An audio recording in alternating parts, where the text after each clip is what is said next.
And as I'm looking at this stuff, it just looked toe down. And I'm filming, and I'm like, man, and it started hitting me, and I cut the camera off. And I was like, man, they just let my city go out. I got a little teary-eyed. He was like, no, cut it on, they won't see that. I said, nah, man, this ain't for no camera. This is serious, man. This is my hood where I grew up at. This like, I just felt like the government or whoever would respond to mail, like they just throwing my city away, man. Real life.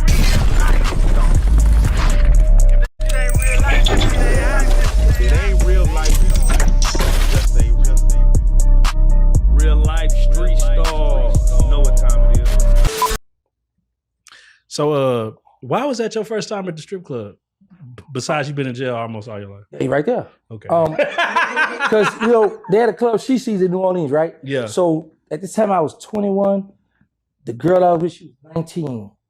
So we get to the door. She go right in. It's like, what's going down? My girl, the man said, oh, what your ID? I pull out. She got to be 25. So that killed that.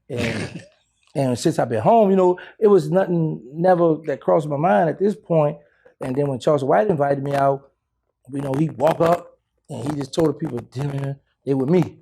Well, like that, nobody in the paper. We go right in there, right? So that was pretty cool. And then one night I was inside board, he invited me to DG's. That just blew my mind. I was like, what? It was so many strippers in there. I'm like, how they gonna split the money? But I see how they just make it rain to get the money together. And they, but I was like, that's pretty. I said, man, there's a lot of money here. So, this my come up right here. I should be down and help you. Nah, I'm just playing, bro. But it was entertaining. It was real cool. I like Charleston White could party, man. He just make it rain. He just be in his own zone. And then you got the Fort Worth dudes here. You got the guy from Houston over there. You got the Dallas guys over here. And there was some females coming there. I remember they called her, the DJ called her twin. One was kind of heavy set with the big button hips, and the other one was a little smaller. And they had like about $5,000-$10,000 on their table. They just went to going crazy. I'm like, what the world? What's going on in here? But it was a very good experience, boy. So, do you think you'll go back? Of course, I'm waiting for get a call now. Yeah, I want to go back. You need to go with the street stars. All right, so Gangsta, we have to ask, this is your first time talking about it. You done been to New Orleans twice now, right? Yes. First of all, let me just ask this. As far as going back to New Orleans, what love do you get when you step in the city? Or is there fear? Or are you worried? Are you watching your back? Are you looking over your shoulder? Because you left a lot of blood in the streets out there. Why you look like that? He be with me, so we both. Shout out Crypto Jeezy. Both our head on the swivel. It's a beautiful feeling to be back where you was born and raised. But then that nervousness kick in, because as I'm riding through certain parts, a lot of stuff have changed. And then I be like, so many people know me from social media now, so it's like you can easily spot me versus me knowing. So that be having me on the edge. So I know I can't just go hang out the window. Boy, I see you with such a... No. Oh, look, they're in a white BMW, the X7. Yeah, so like I say, I try to stay in now by me being a tourist now. I try to stay in the ports. I try to stay in the ports where it's supposed to be safe. Yeah. Like, I'm not about to be going... You're not going back to Magnolia? I went to the Nolia. Oh, yeah, I went to I went to the Nolia. We took pictures in the Nolia. I filmed where I got shot in. I went to all the spots where I got shot. I went to the spot where the guy jacked me from a gun. I went to everywhere. Now, I was going to say, there is a moment, and you showed me some footage that the world may not see. Yeah, but as you were riding through New Orleans, and I'm gonna speak on it. Talk to me. Let's go. But as you ride through New Orleans, you went back through parts of your hood that you just felt had changed so much, and it just kind of became so, they kind of let it go so bad that it almost brought a tear to your eye of just how bad it was from what you left it as. Yeah, Crypto Jeezy and I was riding. He was driving, so I was filming, and I was explaining. The time when I told the story when me and Mosquito was on 2nd and Daniel and the guy was choking him when he graduated to crack and I had the weed.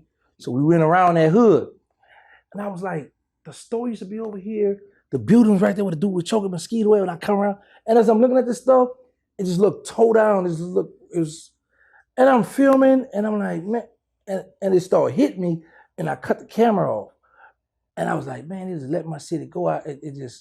I got a little teary eyed. He was like, no, cut it on, they won't see that. I said, nah, man, this ain't for no camera. This serious, man. This is my hood where I grew up in. This like, I just felt like the government or whoever was responding to mail, like they just throwing my city away, man.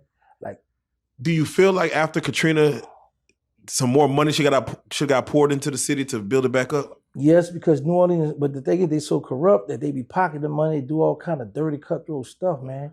Like on Claiborne Avenue, I don't understand why these streets are so beat up, tore up. Y'all got these orange things up with the traffic. So, and I'm like, I'm not used to Claiborne Avenue being that jam, and which had me paranoid because now it's daytime. I went to go see an old female friend before we left. Oh no, we went to the grave site. Yeah. So before we went there, I had left him inside, and he texted me, "You all right?"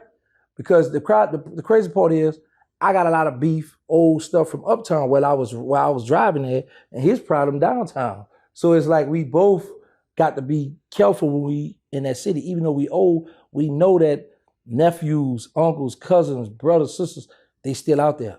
Mm. So that was the first time, that was Louisiana Fest back in November, to where that's the first time the Hot Boys in over 20 some years then came back together to be called the Hot Boys on stage together, and you were there, or you were in the city to be part of it. Now, why didn't you go to the concert? Okay, my initial thing was to go there to film my trailer for the movie. You know how I've always say at the end about what the thing we got, we put the film now.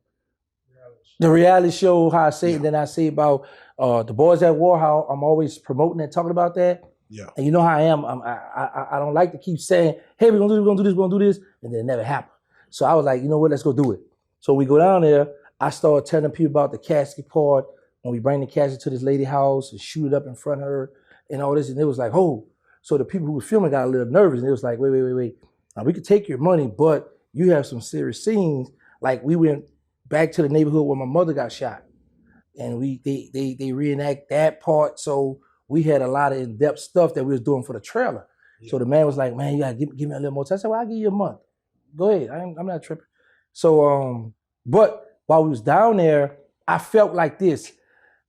Y'all celebrating the Hot Boys, the group, but I'm like, it's guys that died behind this blood, sweat, and tears. So I said, okay, I'm going to my brother's graves and pay them a visit. I had tickets to go, but I felt I started this. We protect y'all. Y'all wrote off our name for 20-something years. I couldn't go and be in the audience, be, hey, Lil Wayne, screaming and hollering like I'm a fan or like I'm a groupie. And when they rap about me, because this is what I look at. There's no disrespect or shade to me. Think about this. This is how Cash Money is blessed. We know P opened the door for New Orleans. So you got that na-na, you got No Limit, right? But if you think about this, No Limit record have people in jail that's deceased. You know, they're not together. Cash Money got everybody still alive at home. That was history in itself. Yeah. Coming from where we come from, you know, so I was like, wow, them brothers together now, you know, and I like how they just came together for one call. They put all the bull aside, let's go out here and put on a show. Of course, I would have loved to come out there when BG said my name in his song, you know, it's been real good for me, but I was just happy to see them. And it's like, you know, you be like, that's my child. Probably it's sort of more, it's kind of like you have a child with a woman, but you haven't been in that child life in a long time. Hold on, you said you was mentioning like it's like a woman. No, I said, that about no woman, man. I say, that's all I heard. God, man. That's all I heard. I say it's like you have a child with a woman and you haven't been in that child life for a long time, but this child is graduating or have a big football game and you just show up in the audience like, that's my son.